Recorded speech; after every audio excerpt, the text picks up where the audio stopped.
Die Evolutionstheorie hat durch die Geschichte hindurch in einer ungerichteten... Entschuldigen Sie? Ja? Ben? Wie entstand das Leben ursprünglich? Mr. Stein, Sie haben immer wieder dieselbe Frage. Die Sie nie beantworten, Sir. Es entwickelte sich, es wurde... Wir hatten das doch nun wirklich schon so... Könnte es nicht ein intelligenter Designer gewesen sein?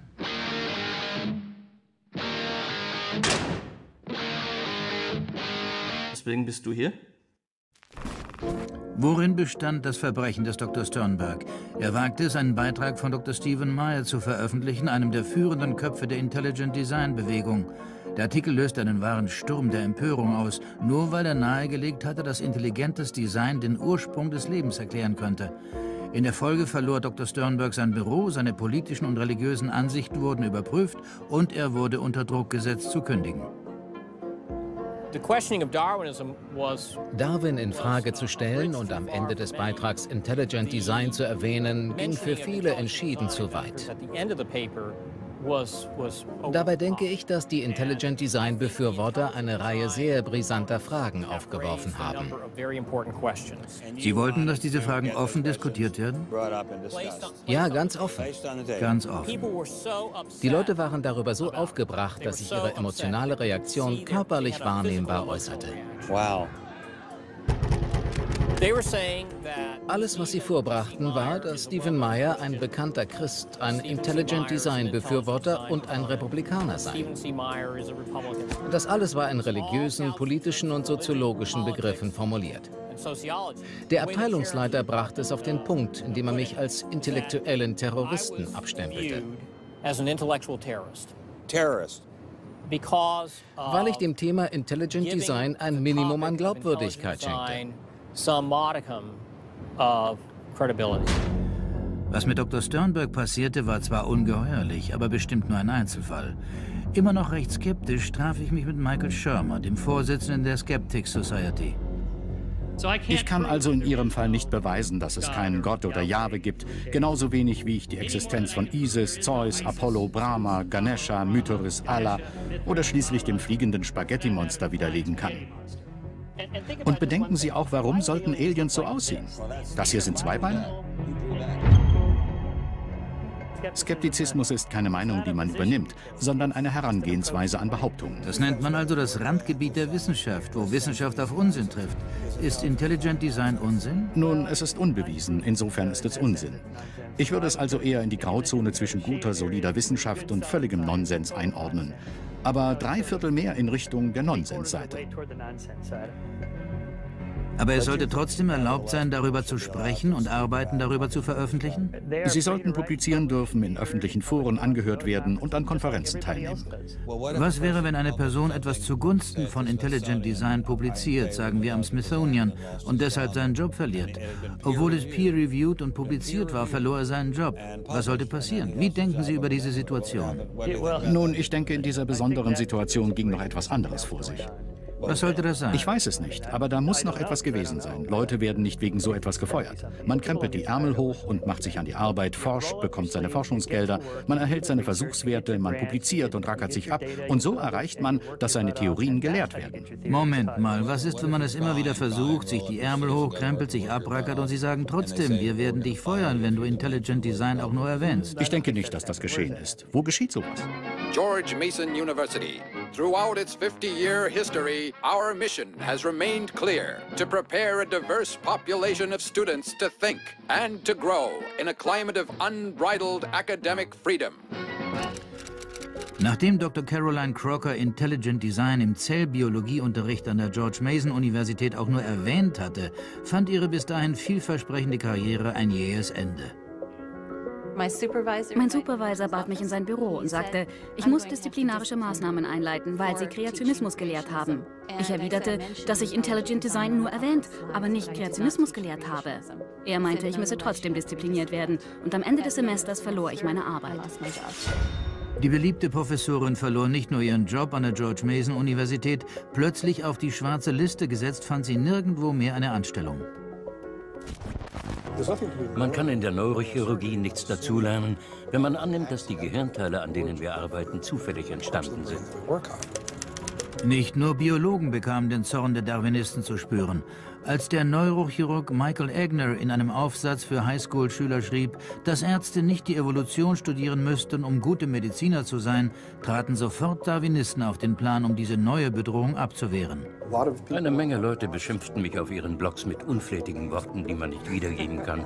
Und es gab jede Menge sehr gehässige Kommentare. Andere forderten dazu auf, die Universität, an der ich arbeite, anzurufen und vielleicht zu empfehlen, mich in den Ruhestand zu versetzen. Mir war klar, dass ich mit Kritik zu rechnen hatte, sobald meine Zweifel an der Bedeutung von Darwins Theorie öffentlich würden. Was mich jedoch verblüffte, war diese ungeheure Bösartigkeit und Niedertracht dieser Kritik. Ich bin ein alter Hase. Ich habe eine Anstellung auf Lebenszeit und akademische Sicherheit. Die jungen Leute jedoch und das, was ihnen momentan in Amerika widerfährt, in diesem Wissenschaftsgulag, das ist wirklich schlimm. Professor Marks täuschte sich. Ein paar Monate nach diesem Interview, als man eine Verbindung zwischen seiner Arbeit und Intelligent Design entdeckt hatte, schloss die Baylor-Universität seine Internetseite mit Forschungsergebnissen und zwang ihn, bewilligte Gelder zurückzuzahlen.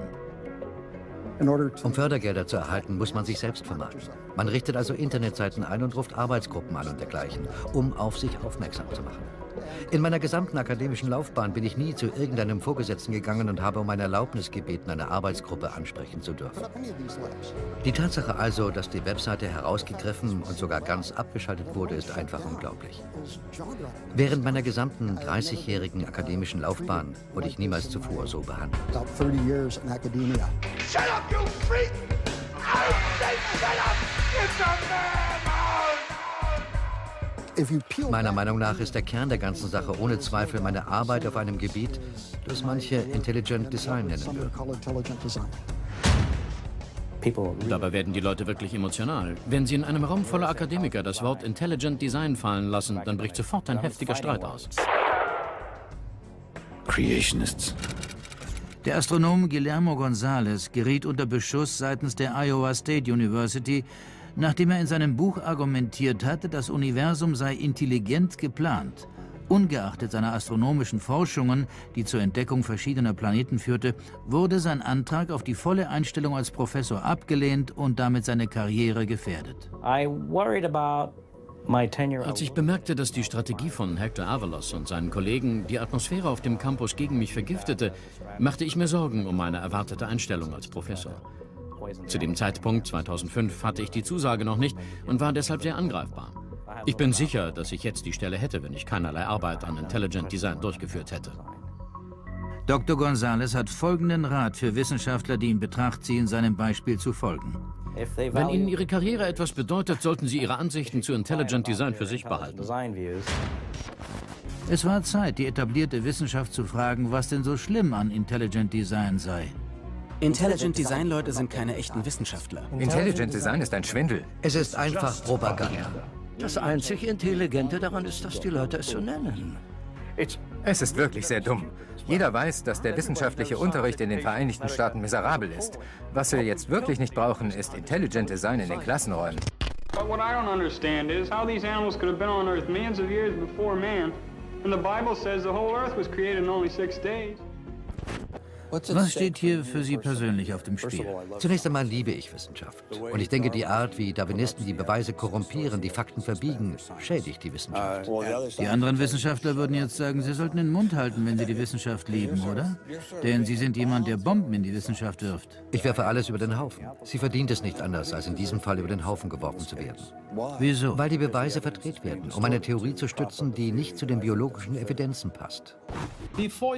Bevor Sie mich fragen, ob die Darwinsche Theorie richtig ist oder nicht, sollten Sie mich zuerst fragen, ist die eindeutig genug, so dass sie richtig sein könnte?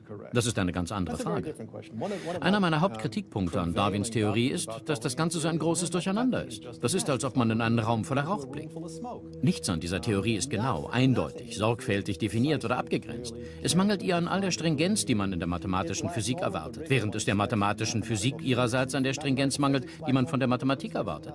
Wir sprechen also von einem schrittweisen Abstieg der Verständlichkeit, bis wir schließlich bei der Evolutionsbiologie ankommen. Meine Güte, wir wissen ja noch nicht einmal, was eine Art ist. Die Theorie ist also Schall und Rauch, aber eleganter Schall und Rauch? Natürlich hat sie eine gewisse Eleganz. Aber wissen Sie, Einstein sagte einmal, er ziehe es vor, Eleganz seinem Schneider zu überlassen. Ein Raum voller Rauch? Das war nicht ganz dasselbe wie das, was ich von prominenten Darwinisten wie Richard Dawkins hörte. Evolution ist eine Tatsache. Eine so sicher feststehende Tatsache wie jede andere Tatsache, die wir in der Wissenschaft haben.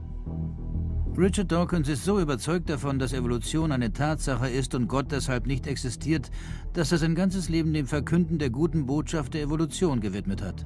Ich bin Atheist in Bezug auf den jüdisch-christlichen Gott, weil es nicht die Spur eines Beweises für seine Existenz gibt. Man kann ohne Zweifel sagen, dass die Beweise für Evolution so absolut überwältigend sind, dass niemand, der sie sieht, daran zweifeln kann. Gott schuf aus dem Nichts, sagt die Bibel. Was sagt die Wissenschaft dazu? Das beobachtbare Universum könnte aus einem unendlich kleinen Bereich entstanden sein. Also alles zusammengequetscht auf einen unendlich kleinen Punkt. Man ist versucht, noch einen Schritt weiter zu gehen und zu spekulieren, ob nicht das gesamte All sich buchstäblich aus dem Nichts entwickelt hat. Also was sagt die Wissenschaft und die Top-Astrophysiker der Welt? Dass das ganze All hätte aus dem was entstehen können? Aus dem Nichts. Und was sagt die Bibel? Gott schuf aus dem Nichts. Der Urknall widerspricht dem Gesetz der Drehimpulserhaltung. Was heißt denn das? Okay. Wenn wir das erste betrachten, das ganze Weltall müsste gleichmäßig gefüllt sein mit was da auch immer ist, nach einem Urknall. Wenn es Energie ist, gleichmäßige Verteilung. Wenn da Materie entsteht, gleichmäßige Verteilung. Warum? Weil nichts explodiert, boom! Und alles schießt in alle Richtungen rechtlinig in ein All, das grenzlos ist, hinein. Und dieses, was auch immer da ist, dieses Nichts verteilt sich in diesem ganzen Universum und dann müsste das ganze Universum gefüllt sein mit nichts.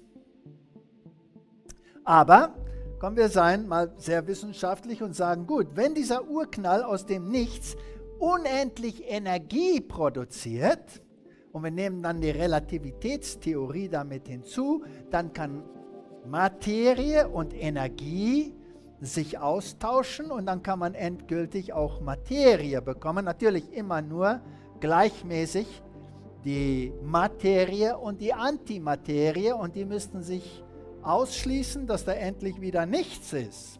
Aber das ist nicht passiert. Wir haben mehr Materie als Antimaterie. Das ist schon ein Problem. Und gleichmäßig ist es überhaupt gar nicht verteilt. Es ist klumpig. Hier haben wir Galaxien. Das ist klumpig. Hier ist eine ganz große Menge von Materie gesammelt an diesem einen Platz. Und dann wieder zig Milliarden Lichtjahre von nichts und dann wieder eine und dann wieder eine.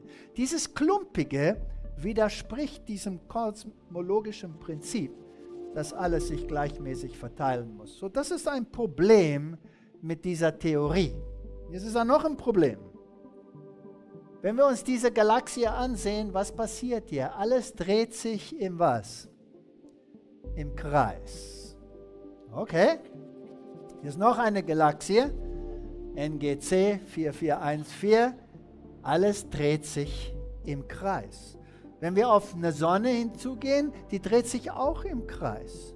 Wenn da Planeten um diese Sonne sich bewegen, wie bewegen die sich? Auch im Kreis. Und wenn da ein Mond um diese Planeten ist, wie drehen die sich?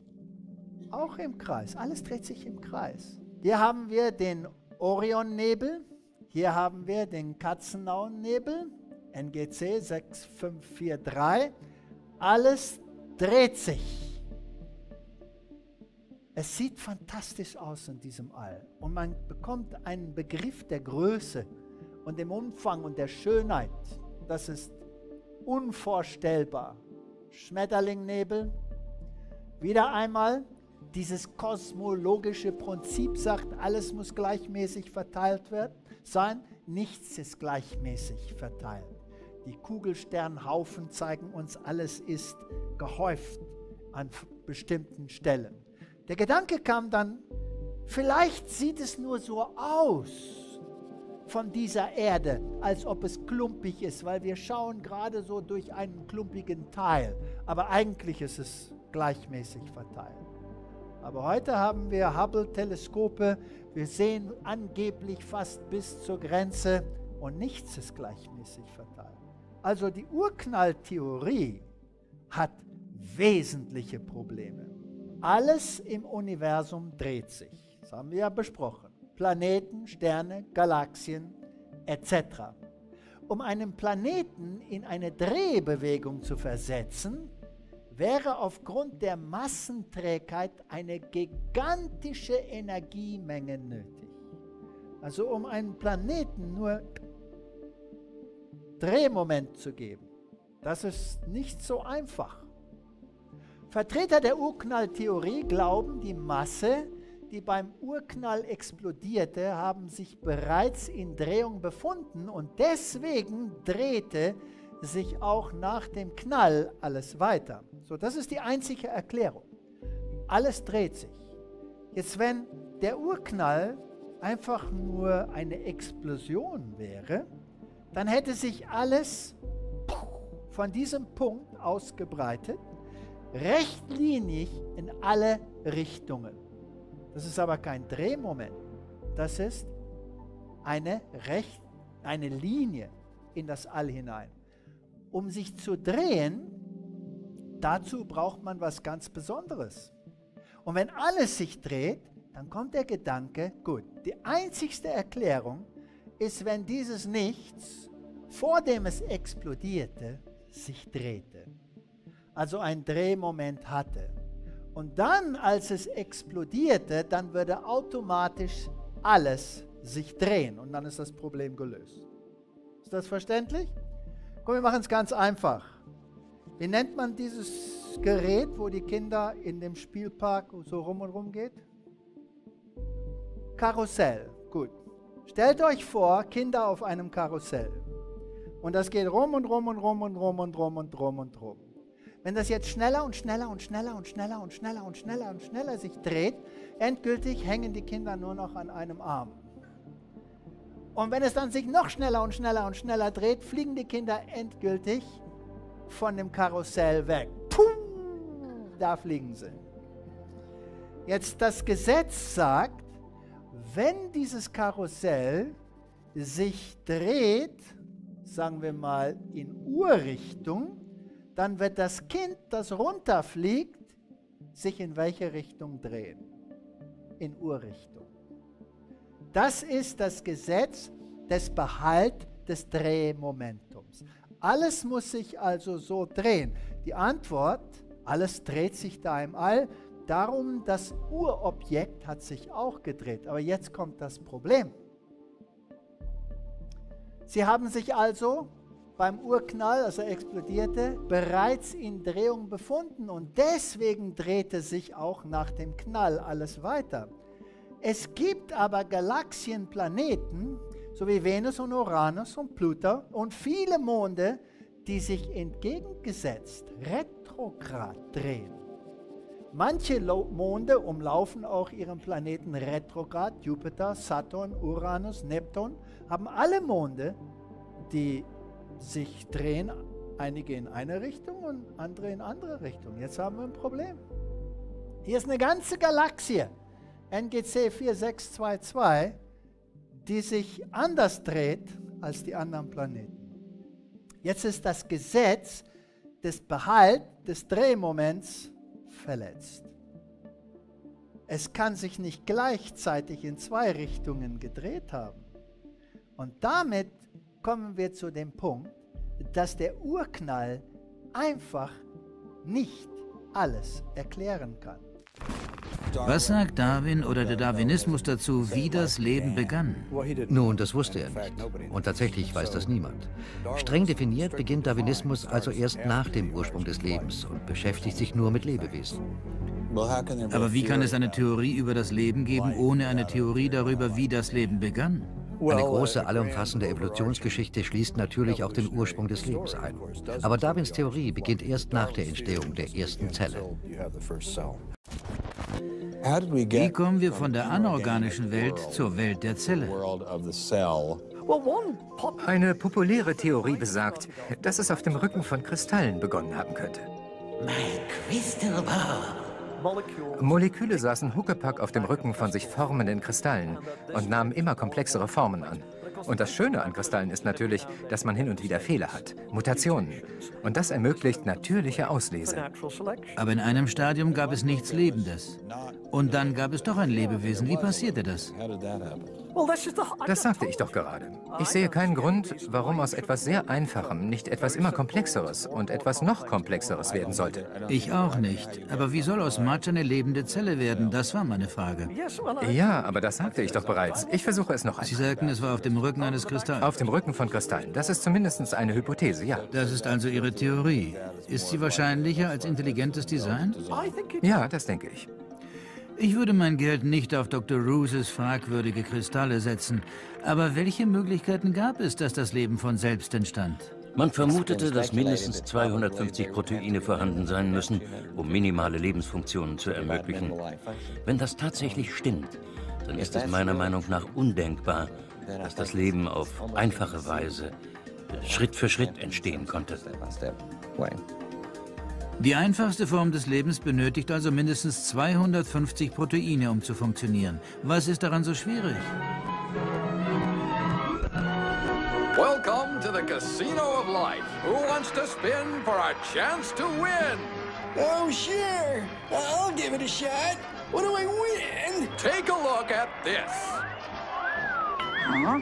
How about the world's first single-cell organism? This perfectly aligned string of proteins could be yours.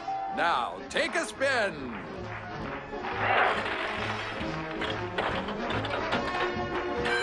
I won. Tina, tell him how many times he needs to do that to win the prize. 250.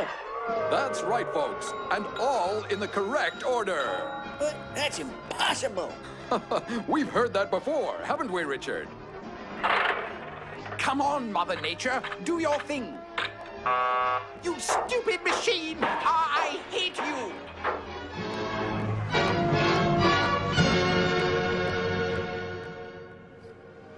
Wir reden hier über etwas, das extrem unwahrscheinlich ist. Annähernd 1 zu 1 Billion. Lassen Sie alles Leben aus Billionen von Möglichkeiten auswählen. Das Ergebnis ist gleich 0. Irgendetwas muss die Natur auf das Ziel hinordnen, um die funktionierenden Kombinationen auszuwählen. Es scheint also, dass beim Spiel des Lebens immer nur die Bank gewinnt. Glücklicherweise haben einige ernstzunehmende wissenschaftliche Köpfe einen Weg gefunden, es entgegen aller Wahrscheinlichkeit doch zu schaffen. Angesichts der überwältigenden Probleme mit dem Ursprung des Lebens schlug der Nobelpreisträger Francis Crick diese Theorie vor, nach der das Leben auf der Erde praktisch ausgesät wurde. Was im Grunde heißt, dass es Außerirdische waren. Kristalle? Außerirdische? Ich dachte, hier geht es um Wissenschaft, nicht um Science Fiction.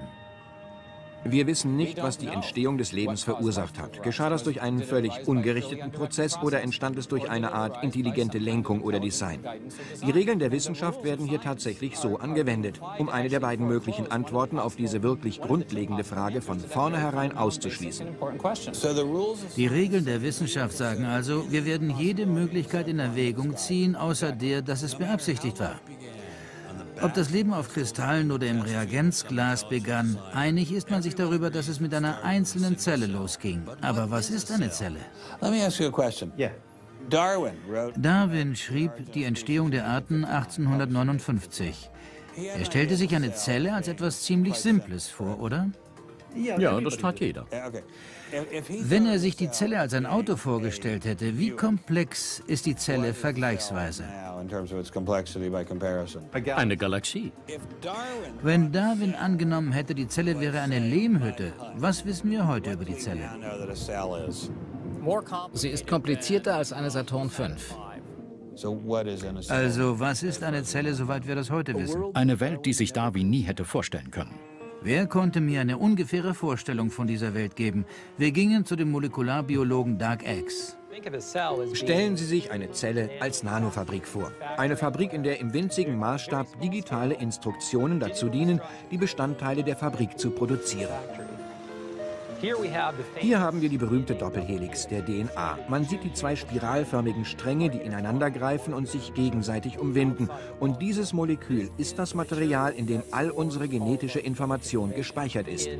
In höheren Lebensformen ist das ungefähr in der Größenordnung von 1 Gigabyte Information, gespeichert in den Molekülen, die die einzelnen Chromosomen bilden. Alles verpackt im Zellkern, der nur ein winziger Teil der gesamten Zelle ist. Was bewirkt DNA also? Die Information in der DNA liefert die Information für die Sequenzierung der für ein Protein nötigen Aminosäuren. Wir haben Informationen in einer zweidimensionalen Form, die ihrerseits Informationen für eine dreidimensionale Form liefert.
Erst jetzt begreife ich die Komplexität der Zelle.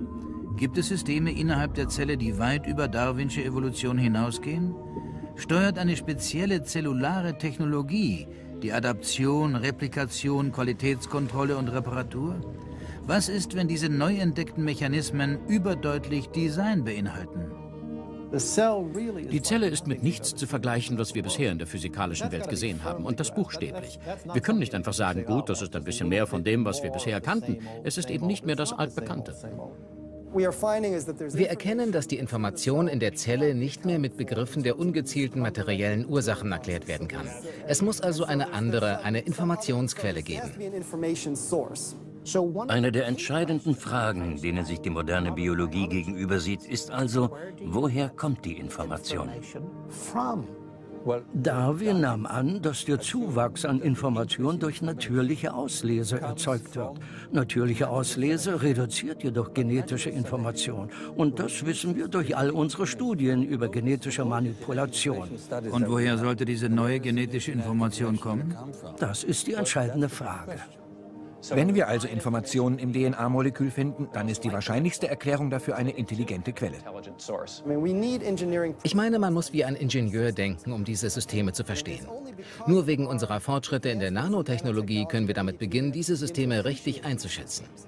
Die Anwendung von Intelligent Design schien die Wissenschaftler, mit denen ich sprach, nicht davon abzuhalten. Warum also die ganze Debatte? Nehmen Sie einmal an, die Ergebnisse unserer ganzen wissenschaftlichen Forschung deuten in eine Richtung. Dass es einen Schöpfer gibt. Warum sollten wir einen Schöpfer aus der Diskussion ausschließen? Streng verboten? Wie kommt das? Warum? Streng verboten. Very good. What does streng verboten mean? Strongly forbidden. Strongly forbidden. Sie haben zwei mögliche Hypothesen. Sie haben praktisch eine Mauer mitten durch Ihr Gehirn. Sie dürfen auf dieser Seite der Mauer nichts in Erwägung ziehen, außer Hypothesen, die zum Überdenken zugelassen sind. Was ist mit Freiheit von Forschung und Lehre? Können wir nicht darüber sprechen? Deren Antwort darauf ist, dass Wissenschaft kein demokratischer Prozess ist. Tatsächlich? Und dass es einen Konsens gibt, dem wir uns alle unbedingt anschließen sollten. Augenblick bitte. Darwin stellte den Konsens doch in Frage und dadurch haben wir doch den Darwinismus. Wenn Darwin den Konsens heute in Frage stellen wollte, wie würde er das tun? Wissenschaft ist nicht mehr das Hobby reicher Aristokraten, es ist eine Milliarden-Dollar-Industrie. Und wenn du ein Stück vom Kuchen abhaben willst, musst du ein guter Genosse sein. Scientific ideas. How we get them to you, the people. Every idea must be inspected to ensure that it is safe. All theories must pass through a series of checkpoints. First, the Academy. Eine kontroverse Theorie durch die Akademien zu schleusen, kann gefährlich sein. Der Kongressabgeordnete Mark Sauder deckte eine Kampagne auf, die das Ziel hatte, Dr. Sternbergs Glaubwürdigkeit in der Öffentlichkeit zu zerstören und die von führenden Personen anerkannter Institutionen initiiert wurde.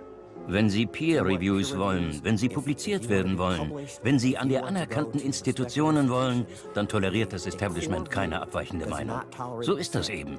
Jede Gegenstimme soll zum Schweigen gebracht werden. Are you gonna be on my side if I let you up? Sure, Chick, sure. I'm on your side. Just let me up. I'll do anything you say. The entire globe is today the site of a momentous conflict. It is the challenge of ideas.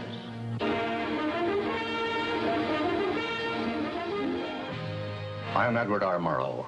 For a little while, I would like to review with you the great conflict of our times, one which demands and must get the attention and the involvement of each one of us.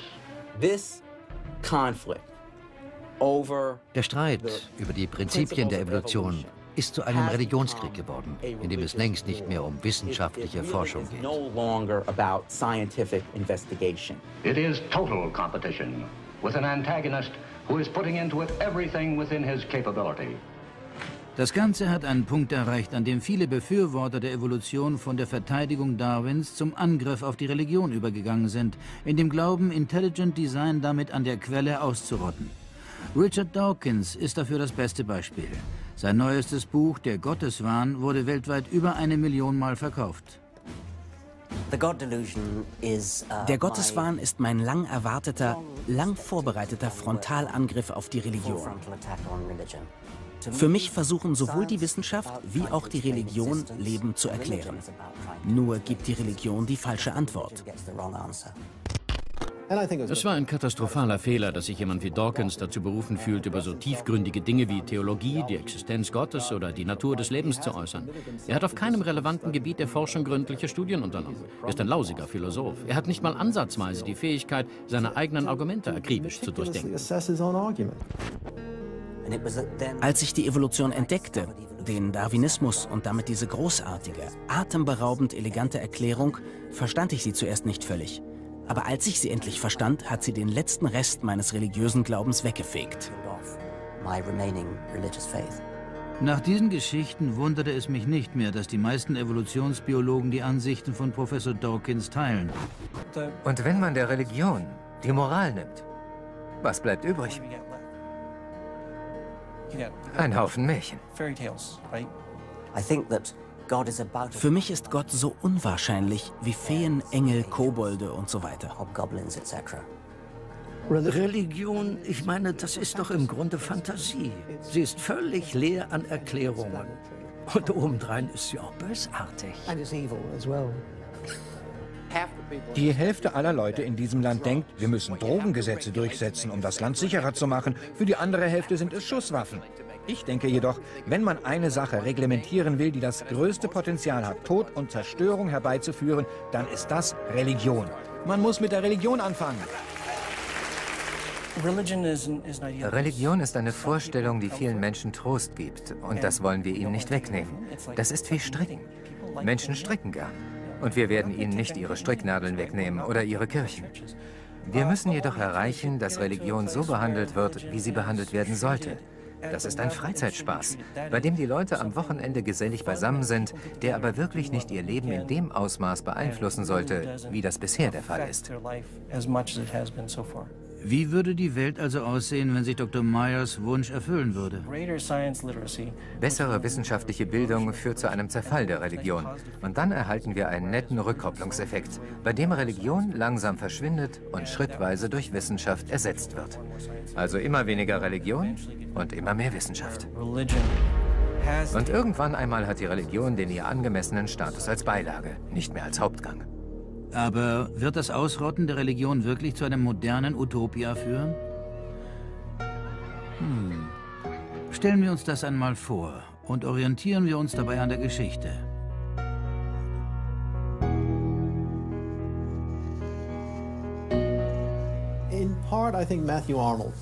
Teilweise hat Matthew Arnold dieses Thema behandelt, als er vom Schwinden des Glaubens schrieb. Es gibt in einer Gesellschaft eine Verbindung zwischen dem, was man als minimales Bekenntnis zu metaphysischen Werten zulässt, und dem, was sich Menschen gegenseitig anzutun erlauben. Das brachte mich zum Nachdenken. Welche anderen Gesellschaften benutzen den Darwinismus, um alle anderen Autoritäten einschließlich der Religion zu übertrumpfen? Als Jude kam mir sofort ein bestimmtes Regime in den Sinn. Historisch gesehen ist es schwierig, eine Verbindung zwischen Hitler und Darwin herzustellen, da sie schon durch viele Jahre getrennt sind. Der eine war Engländer, der andere Deutsch. Und dennoch, wenn man Mein Kampf aufschlägt und liest, am besten in Deutsch, dann springt einem die Übereinstimmung von Darwins Ideen und der Nazi-Ideologie ins Gesicht. Natürlich muss man hier historisch gesehen sehr vorsichtig sein. Selbstverständlich wurde nicht jeder, der Darwin las, zum Nazi. Das behauptet auch niemand. Darwinismus ist keine hinreichende Bedingung für ein Phänomen wie Nazismus, aber es ist sicherlich eine notwendige.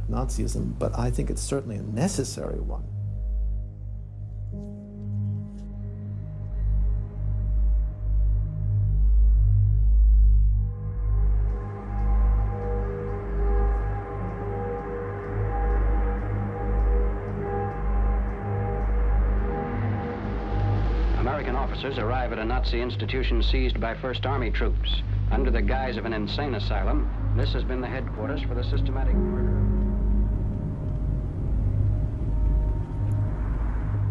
Was ist das hier? Hier wurden während des Zweiten Weltkriegs 15.000 Menschen ermordet.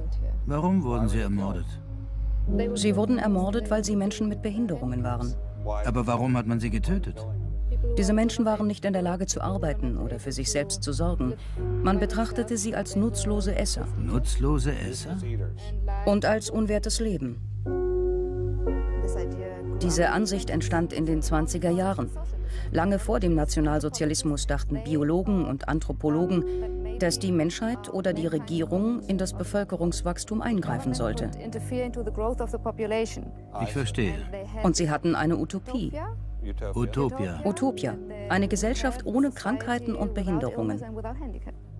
Alles Lebensschwache geht in der Natur unfehlbar zugrunde. Wir Menschen haben gegen dieses Gesetz der natürlichen Auslese in den letzten Jahrzehnten furchtbar gesündigt. Wir haben unwertes Leben nicht nur erhalten, wir haben ihm auch Vermehrung gewährt. Die Nachkommen dieser Kranken sahen so aus, die tiefer stehen als jedes Tier. Das war also ein darwinsches Konzept. Aber auch ein Konzept nach Malthus. Malthus? Thomas Malthus, ein englischer Philosoph, sagte, es gäbe Knappheit an Ressourcen.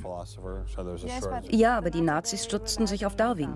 Sie stützten sich auf Darwin? Ja, auf Darwin und deutsche Wissenschaftler. Patienten wurden diesen Gang entlang geführt. Die Nazi-Ärzte entschieden, wer leben und wer sterben sollte. Begleitet wurden sie von 15 Schwestern. Schwestern? Schwestern und Pfleger. Schwestern und Pfleger halfen dabei, sie in ihren Untergang zu führen? Ja.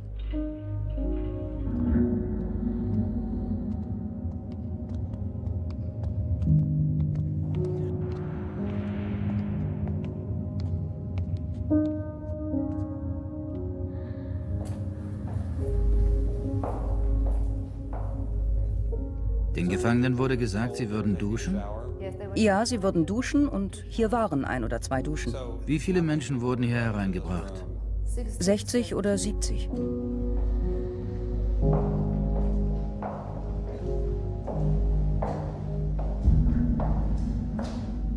Was ist das? Das ist der Seziertisch. Denken Sie nicht manchmal, dass die Gesunden diejenigen waren, die hier lagen und denen das Gehirn entfernt wurde, und die Geisteskranken waren Dr. Gorgas und all die anderen? Nein, das denke ich nicht. Ich denke, die Menschen, die hier töteten, waren zurechnungsfähig. Sehr sogar. Die hatten ihre Ziele. Sie hatten Ziele? Ja. Ich glaube nicht, dass sie verrückt waren.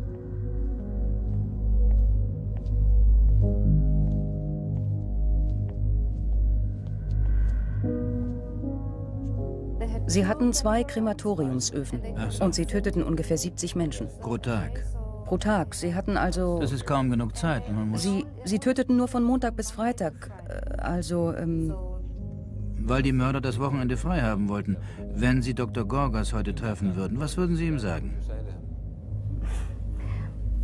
Ich weiß nicht.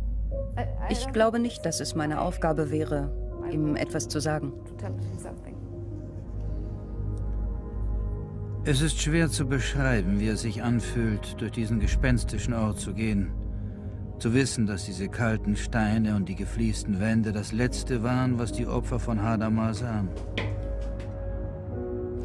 Ich wollte weiter forschen und traf mich deshalb mit Dr. Richard Weikart, Autor von From Darwin to Hitler.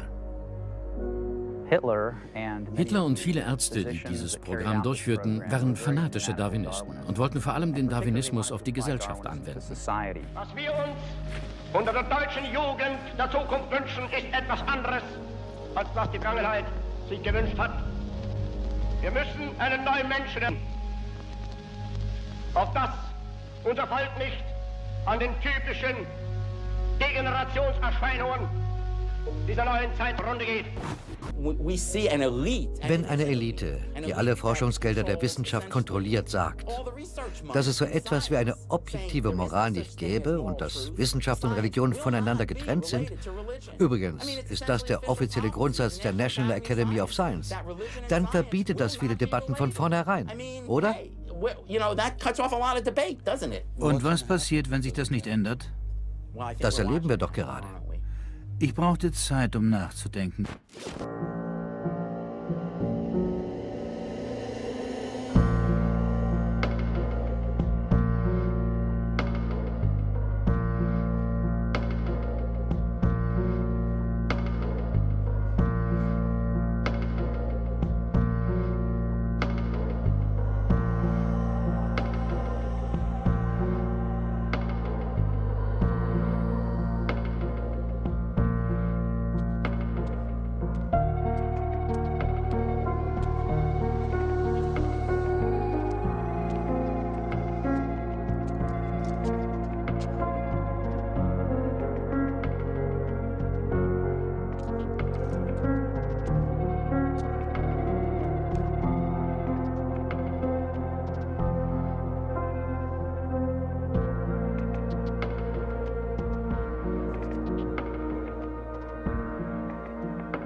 Amerika wurde nicht zu dieser großen Nation, die sie heute ist, in dem Ideen unterdrückt wurden. Es wurde groß durch die Erlaubnis der Redefreiheit und der Freiheit der Forschung. Thomas Jefferson formulierte das treffend, als er schrieb: Wir halten es für eine selbstverständliche Wahrheit, dass alle Menschen gleich erschaffen sind, dass sie von ihrem Schöpfer mit bestimmten unveräußerlichen Rechten ausgestattet wurden. Dazu gehört das Leben, die Freiheit und das Streben nach Glück. Hunderttausende von Amerikanern haben ihr Leben geopfert, um diese Werte zu schützen, aber heute sind sie wieder bedroht. Es waren nicht nur Wissenschaftler, die ausgeschlossen wurden, es war die Freiheit selbst, die Grundlage des amerikanischen Traumes. Und von Amerika selbst. Wenn wir zulassen, dass die Freiheit aus der Wissenschaft vertrieben wird, wohin wird das führen? Das Darwinsche Establishment ist so riesig und tief verwurzelt, dass es undurchdringbar erscheint. Ich selbst könnte es ebenfalls nicht stürzen, aber ich konnte wenigstens denen entgegentreten, die die Wissenschaftler, die ich traf, ausgeschlossen hatten. Was würden Sie Eugenie Scott sagen, wenn sie neben Ihnen sitzen würde? Was würden Sie ihr sagen? Ich würde sie fragen, aufgrund welcher Autorität Sie und Ihresgleichen sich erdreisten, festzulegen, was Wissenschaft ist und was nicht. Er hat sich selbst zu einer Art Märtyrer gestempelt. Der arme Rick Sternberg hat denen eine Menge Publicity verschafft. Vom Smithsonian gab es ein paar Lippenbekenntnisse zu unseren Gunsten, aber sie standen nicht wirklich dahinter. Wir fuhren zum Smithsonian-Institut, aber wir rannten gegen dieselbe Mauer wie der Kongressabgeordnete Sauder. Sie sind nicht dazu autorisiert, also hören Sie bitte auf.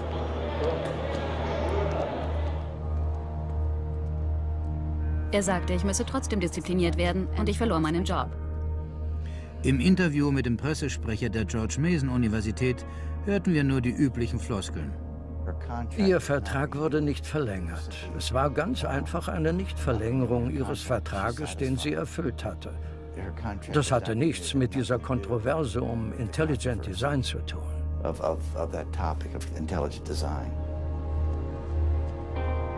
Während der ganzen 30 Jahre meiner akademischen Laufbahn bin ich so nie behandelt worden. Die Baylor-Universität empfing uns ähnlich. Sie weigerten sich zuzugeben, dass das Verhalten Dr. Marks gegenüber irgendetwas mit ID zu tun hätte. Intelligent Design war nicht der Grund der Unterredung. Es war die übliche Verfahrensweise, die angewendet wurde.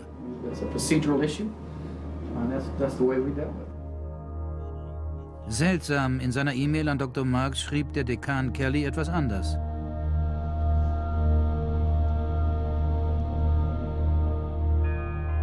Ich vermische meine Religion nicht mit meiner Wissenschaft. Die Fragen, denen ich in meinen ID-Forschungen nachgehe, sind absolut legitime wissenschaftliche Fragen. Wenigstens an der Iowa State University standen die führenden Leute zu ihren Taten. Wir wollten unterbinden, dass der Name der Universität dazu missbraucht wird, Intelligent Design aufzuwerten. Und wir hatten Erfolg. Ich halte wirklich viel von Guillermo. Er ist ein großartiger Kerl. Deshalb bin ich auch enttäuscht, dass sie uns einfach allein gelassen hat. Das ist nur meine Meinung. Dr. Hauptmann führte seine Hochachtung für Gonzales noch etwas weiter aus. Das ist ein Zitat aus einer E-Mail von Ihnen an Mr. Avalos. Sie schreiben mit Bezug auf Guillermo, manchmal ist es am besten, Idioten einfach zu ignorieren. Und weiter, dass die religiösen Hohlköpfe bei jeder Gelegenheit herausgefordert werden sollten. Ja, weil zum Beispiel... In diesem Fall spreche ich eher von den Kreationisten, die behaupten, Gott hätte alle Tiere auf eine Arche gebracht und von dort stammen alle unsere Tiere heute. Das ist doch verrückt. Mit so etwas sollte man noch nicht einmal die Intelligenz von Kindern beleidigen. Das sind also doch Idioten und die gab's immer schon. Die Täter in diesen Fällen zur Rede zu stellen, brachte mich in all diesen Fällen keinen Schritt weiter. Also traf ich mich noch einmal mit Dr. Berlinski und Dr. Schröder, um zu sehen, was sie mir rieten.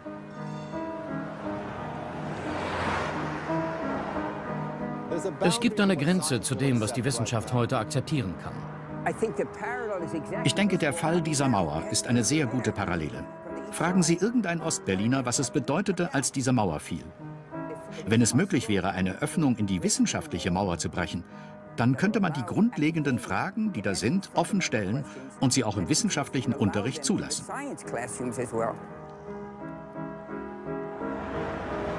Es wäre schön, wenn das wissenschaftliche Establishment etwas von seinem Prestige und seiner Macht verlieren würde und wenn auch andere Fragen offen gestellt werden könnten. Es wäre zu begrüßen, wenn ein echter Geist der Selbstkritik in die Wissenschaft Einzug halten würde. Was kann ich tun, um diese Mauer niederzureißen? Kann ich irgendetwas tun? Machen Sie der Welt klar, dass es eine Mauer gibt. Sehr viele Leute sprechen über die Freiheit der Lehre, aber es gibt diese Freiheit nur, solange man auf der richtigen Seite der Mauer steht. Wenn man auf der falschen Seite steht, dann verliert man seine Anstellung und das ist eine Tatsache. Ich nahm mir Dr. Schröders Worte zu Herzen.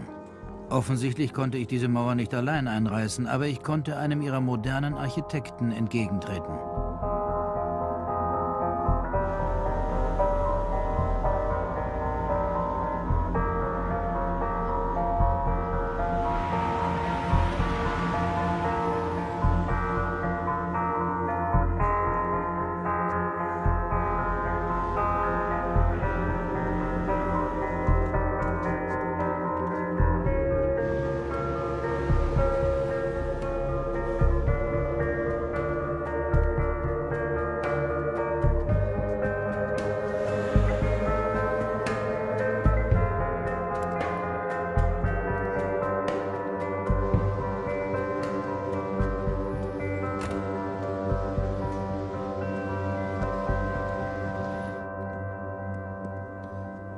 Hallo, Professor Dawkins, wie geht's Ihnen? Ich bin Ben Stein. Es tut mir leid, dass Sie warten mussten. Sie haben geschrieben, dass Gott ein psychotischer Verbrecher sei, erfunden von irren, verblendeten Leuten. Das habe ich nicht ganz so gesagt, sondern eher noch etwas schöner. Oh, dann erzählen Sie uns, was Sie sagten. Ich müsste es aus dem Buch vorlesen. Bitte. Der Gott des Alten Testaments ist wohl die unangenehmste Gestalt in der gesamten Dichtung. Eifersüchtig und stolz darauf. Ein kleinliches, ungerechtes, unversöhnlich herrschendes Monstrum. Ein nachtragender, blutdurstiger ethnischer Säuberer. Ein frauenfeindlicher, homophober, rassistischer, Kinder- und Völkermordender, widerwärtiger, größenwahnsinniger, sadomasochistischer, launisch, boshafter Tyrann. Das denken Sie also über Gott? Genau. Was denken Sie darüber, wenn Leute an einen Gott der unendlichen Liebe, der Güte, der Vergebung und Großzügigkeit glauben? So wie man heute Gott sieht. Warum wollen Sie dieses Bild zerstören? Warum soll man ihnen diese Freude nicht einfach lassen? Ich meine, ich möchte für niemanden etwas verderben. Ich schreibe ein Buch und die Leute können es lesen, wenn sie wollen. Ich glaube, das ist etwas Befreiendes, sich von einem primitiven Aberglauben loszusagen. Also ist Religion ein primitiver Aberglaube? Ich glaube, ja. Dann glauben Sie, es ist befreiend, wenn Sie Leuten erzählen, es gibt keinen Gott? Ich glaube, dass eine Menge Leute ein großartiges Gefühl von Erlösung und Freiheit spüren, wenn sie Gott aufgeben. Warum glauben Sie das? Wo ist Ihr Wissenschaftler? Wo ist Ihr Datenmaterial? Ich bekam eine Menge Briefe, in denen das stand. Es gibt 8 Milliarden Menschen auf der Welt, Dr. Dawkins. Wie viele Briefe bekamen Sie? So viele habe ich nicht bekommen. Professor Dawkins schien von der Nichtexistenz Gottes so überzeugt zu sein, dass ich mich fragte, ob er das in Zahlen ausdrücken konnte. Es ist schwer, Zahlen anzugeben, aber ich würde sagen ungefähr 99% oder so ähnlich. Woher wissen Sie, dass es 99% sind? Das weiß ich nicht 97? Sie baten mich um eine Zahl und mir war nicht wohl dabei. Ich glaube einfach, es ist sehr unwahrscheinlich. Aber in Zahlen können Sie es nicht angeben? Nein, natürlich nicht. Es könnten 49% sein. Ich denke, es ist sehr unwahrscheinlich und weit entfernt von 50%. Woher wissen Sie das? Das weiß ich nicht. Ich meine, ich habe das im Buch beschrieben. Gut, wer schuf Himmel und Erde? Warum sagen Sie wer? Sie nehmen ohne Beweis etwas als gegeben an, indem Sie wer sagen. Gut, dann wie wurde die Welt erschaffen? Durch einen sehr langsamen Vorgang. Und wie begann er? Niemand weiß, wie es begann. Wir kennen die Art des Geschehens, wie es gewesen sein muss, wie der Ursprung des Lebens stattgefunden haben muss. Und was war das? Es war der Ursprung des ersten sich selbst replizierenden Moleküls. Genau, und wie spielte sich das ab? Ich sagte Ihnen, wir wissen das nicht. Sie haben also keine Ahnung, wie es begann? Nein, nein, niemand hat eine. Niemand sonst hat eine. Was halten Sie von der Möglichkeit, dass Intelligent Design sich als richtige Antwort auf einige Fragen in der Genetik herausstellen könnte oder in der Evolution? Es könnte sich folgendermaßen ergeben haben. Es könnte sein, dass sich vor langer Zeit irgendwo im Universum, wahrscheinlich mittels Darwinscher Mechanismen, eine sehr, sehr hochtechnisierte Zivilisation entwickelte und eine Lebensform schuf, die sie vielleicht auf diesem Planeten verbreitete. Das ist jetzt eine Möglichkeit, eine faszinierende Möglichkeit. Und ich meine, dass es möglich wäre, dafür einen Beweis zu finden. Wenn man die Details von Biochemie und Molekularbiologie betrachtet, dann könnte man die Signatur irgendeines Designers entdecken. Moment mal. Richard Dawkins dachte, Intelligent Design könnte ein berechtigter Ansatz sein? Und dieser Designer könnte gut eine höhere Intelligenz irgendwoher aus dem Universum sein. Aber diese höhere Intelligenz müsste selbst durch einen erklärbaren, letztlich erklärbaren Prozess zustande gekommen sein. Sie kann nicht einfach urplötzlich da sein. Das ist der Punkt. Professor Dawkins war also nicht gegen Intelligent Design, nur gegen bestimmte Designer, solche wie Gott. Der Gott der Hebräer, der Gott des Alten Testaments, kommt also in Ihrer Sicht nicht vor. Bestimmt nicht. Das wäre eine sehr unerfreuliche Vorstellung. Und die Dreieinigkeit des Neuen Testaments? Nein, nichts dergleichen. Glauben Sie an irgendeinen Hindu-Gott wie Vishnu? Wie können Sie mir eine solche Frage stellen? Das tun Sie nicht? Wie könnte ich, da ich auch Sie nicht an glauben nicht an den Gott glaube. der Muslime? Nein, warum haben Sie überhaupt das Bedürfnis, danach zu fragen? Ich wollte nur sicher sein. Sie glauben also nicht an irgendeinen Gott irgendwo? Jeder Gott irgendwo wäre völlig unvereinbar mit allem, was ich gesagt habe. Ich habe das angenommen. Ich wollte mich nur vergewissern. Sie glauben nirgendwo an einen Gott? Nein. Was aber, wenn Sie nach Ihrem Tod auf Gott treffen und er sagt, was hast du getan, Richard? Ich habe versucht, nett zu dir zu sein. Ich ließ dich mit deinem Buch mehrere Millionen verdienen und sieh, was du getan hast. Bertrand Russell wendete sich in dieser Sache an ihn und sagte so ungefähr: Sir, warum haben Sie solche Mühe auf sich genommen, sich zu verstecken? Aber wenn die Intelligent Design Leute recht haben, ist Gott nicht verborgen. Wir könnten ihm gerade durch die Wissenschaft begegnen, wenn dazu die Freiheit bestehen würde.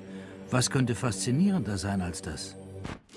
Jetzt, ich bin Richard Dawkins nicht böse, denn so wie er ist, so war ich. Und ich habe Verständnis für das, was er fühlt. Er ist so begeistert über diesen Gedanken, dass es keinen Gott gibt, dass er alles einsetzt, um Menschen von seiner Ansicht zu überzeugen. Jetzt, ich kann verstehen, wie er sich fühlt, denn so war ich. War genauso. Wenn Studenten in meiner Klasse gesagt haben: Herr Professor, bitte, wir glauben, dass Gott. Ich glaube, sie kamen nie weiter als diesen Satz. Denn Gott darf keinen göttlichen Fuß in die Tür hineinkriegen, wenn es kommt zur Wissenschaft. Und so war ich, wie er war. Und warum war ich, wie er war? Weil ich ein schiefes Gottesbild hatte. Ich hatte ein Bild von klein auf von einem rachsüchtigen Gott, der nichts besser wollte, als Menschen zu vernichten oder ewig in die Hölle zu verbannen. Und mit so einem Gott kann man nicht viel anfangen. Und wenn die Wissenschaft dann eine Alternative bietet, naja, dann ist das besser als eine Ewigkeit mit so einem Gott. Ein schiefes Gottesbild, glaube ich, prägt diese Welt heute. Wir betrachten Freiheit hier in den USA als selbstverständlich. Freiheit ist, was dieses Land ausmacht. Und ein sehr großer Bereich von Freiheit ist die Freiheit, Fragen zu stellen. Aber jetzt bedauere ich, sagen zu müssen, dass in der Wissenschaft die Freiheit, Fragen zu stellen, unterdrückt wird. Behind me stands a wall that encircles the free sectors of this city, part of a vast system of barriers. Bei uns gibt es Leute, die die Wissenschaft einsperren wollen, damit sie mit einer höheren Macht, mit Gott, möglichst nicht in Berührung kommen können. Those barriers cut across Germany in a gash of barbed wire, concrete, dog runs and guard towers. Wenn du an Gott glaubst und daran, dass es eine dem Universum innewohnende Ordnung gibt und du der Meinung bist, dass es die Aufgabe der Wissenschaft ist, dieser Ordnung nachzugehen und besser zu verstehen, dann wirst du geächtet. Das erschreckt mich, aber ich werde mich dadurch nicht am Recherchieren und Sprechen hindern lassen. The wall cannot withstand freedom. Was ich verlange, ist die Freiheit, dem Beweismaterial zu folgen, wo immer es hinführt. Meine Hoffnung ist, dass es genug unabhängig denkende Wissenschaftler gibt, die sich nicht sagen lassen, was sie zu denken haben. Leute auf beiden Seiten sind bereit zu sprechen, zuzuhören und darüber hinaus diese Gespräche weiterzuführen. Es würde vielen sehr guten Wissenschaftlern ermöglichen, ihre Arbeit zu tun, was ihnen gegenwärtig nicht gestattet wird. Es interessiert mich nicht, was aus denen wird. Es interessiert mich nicht, ob sie religiös werden oder ein junge Erde-Kreationist oder ob sie ihren Weg durch Fragen überlegt haben und dorthin kommen. Dennoch bin ich für sie. Wir werden diesen Kampf gewinnen, weil die auf den Boden geschmetterte Wahrheit sich wieder erheben wird.